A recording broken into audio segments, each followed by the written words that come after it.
Cut money নিচ্ছেন পুরপ্রধান। তৃণমূল পরিচালিত পুরসভার পুরপ্রধান স্বদেশ চন্দ্র সরকারের বিরুদ্ধে কাটমানি নেওয়ার অভিযোগে সরব খোদ সেই ওয়ার্ডেরই উপপুরপ্রধান হাজী ফিরোজ আহমেদ।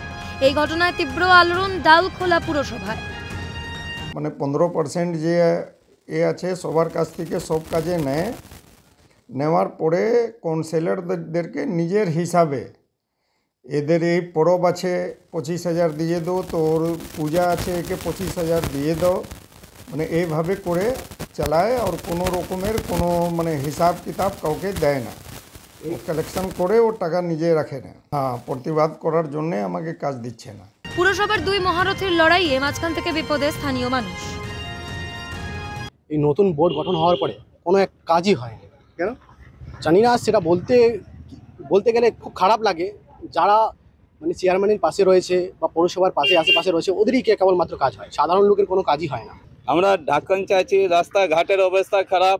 আমরাকে লাগি না যে আমরা পৌরসভায় বাস করছি, লাগছে পঞ্চায়েতে বাস করছি।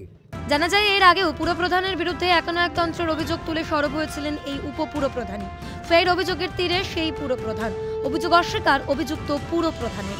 প্রথম কথা হচ্ছে কাটমানির ব্যাপারে যেটা বললেন সেটা সর্বভিত্তিহীন। জানি না উনি কোথা থেকে পেয়েছেন। প্রথম কথা, উনি পৌরসভার কিছু জানেনই না।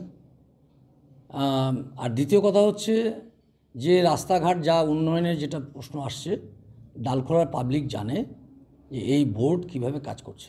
আমার যেটা আইনের যেটা ধারা বিওসি করে বোর্ড মিটিংয়ের সহমত সিদ্ধান্ত নিয়ে আমি কাজ করি। কারো ব্যক্তিগত চাওয়া পাওয়া থাকলে সেটা আমার কাছে ধর্তব্যের বিষয় নয়। তোপ দাগতে ছাড়ল না বিরোধী শিবির। না, এটা তো হওয়ারই ছিল, এটা নতুন ঘটনা নয় তো।